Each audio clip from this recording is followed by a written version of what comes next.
लुधियाना के सुनील और उसकी बीवी रीटा एक अच्छे और संपन्न परिवार से ताल्लुक रखते थे। एक दिन रीटा की भाभी उसके घर आती है। रीटा, तुझे तो पता है तेरा भाई कुछ नहीं करता, ऊपर से 2 बच्चों की जिम्मेदारी, बेटी भी बड़ी हो गई है। तू तो बुआ है, कुछ मदद कर सकती है तो कर देना।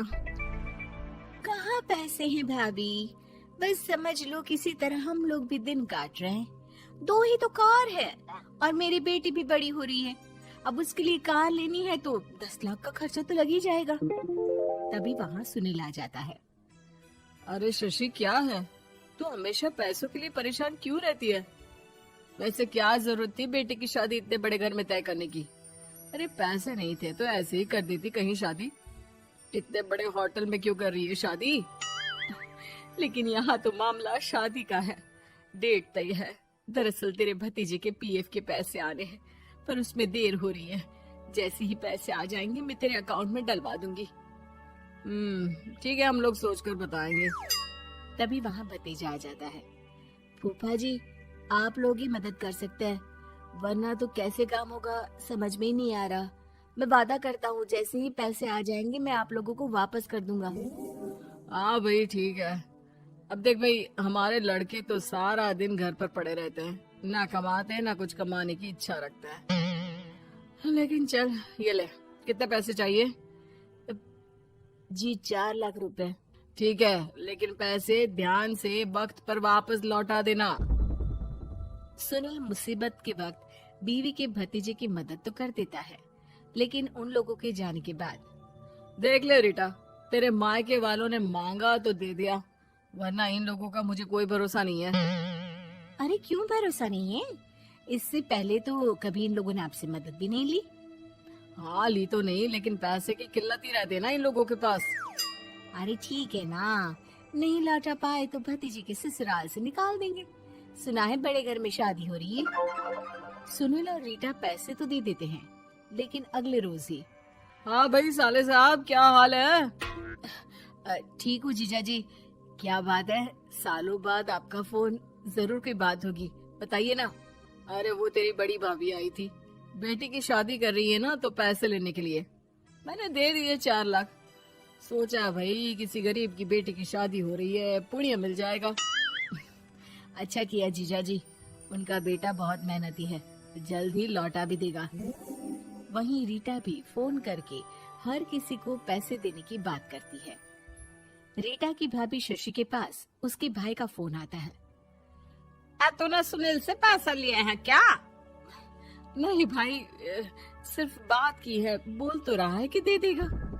वो लोग मदद करने वालों में से नहीं है, और मदद कर भी दे लेकिन समाज में गा गा कर हालत बुरी कर देते हैं। अब गाने दीजिए ना भाई, मैं क्या कर सकती हूँ, मेरे पास कोई ऑप्शन भी तो नहीं है।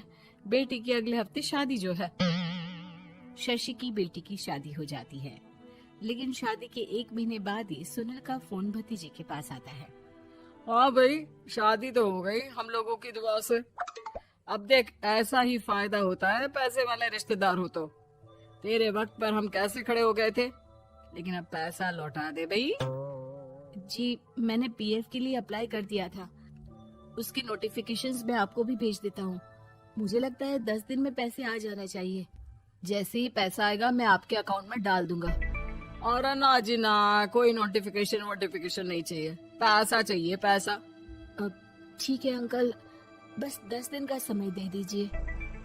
अभी हफ्ता भी पूरा नहीं होता कि भतीजे के पास उसके गांव के दूर के चाचा का फोन आता है। अरे बेटा, क्या बात है, सुनील के कोई पैसे ले रखे हैं तो दे क्यों नहीं देता? हाँ चाचा जी, बात तो हुई थी, 10 दिन का वक्त मांगा है, उम्मीद है हो ही जाएगा। अरे फोन कर रहा है, रोज बता रहा था कि बेटी की शादी में मदद की थी। अब क्या है ना, भले ही शादी 10 दिन रोक देते, लेकिन सुनील से मदद नहीं लेनी चाहिए थी। याद है ना, मधु की मदद करके कितना बदनाम कर दिया था उसने पूरे घर को सोसाइटी में। हाँ चाचा जी, मैं भी यही सोच रहा था कि उन लोगों से मदद नहीं लेनी चाहिए थी। कई लोगों के फोन आ चुके हैं। वही रीटा अपनी भाभी को फोन कर देती है।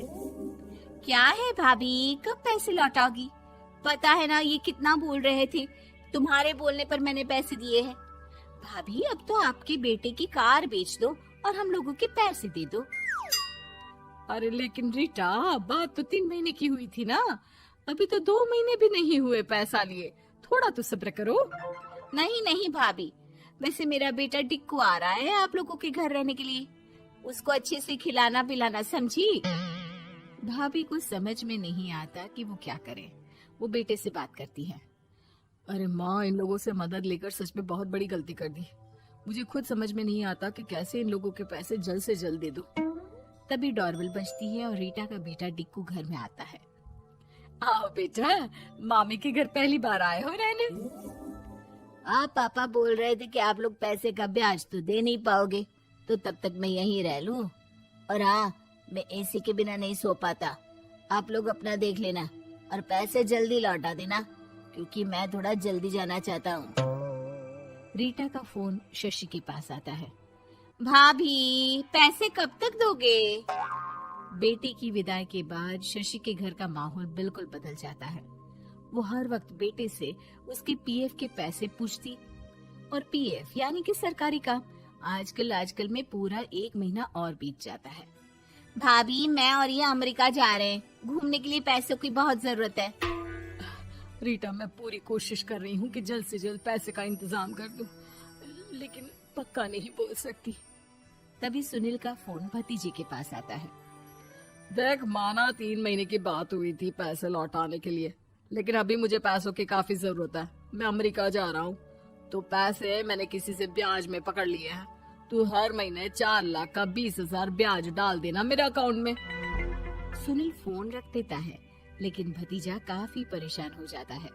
वो ऑफिस से शाम को घर आता है कि माँ पूछती है, क्या हुआ बेटा? बेटा माँ को सारी बात बता देता है। माँ भगवान के सामने हाथ जोड़कर खड़ी हो जाती है और रोने लगती है कि तभी बेटे का मोबाइल पर मैसेज बजता है। माँ, पीएफ के पैसे आ गए। और वो ऑनलाइन ही सुनील के पैसे वापस कर देता है। भला हो भगवान का।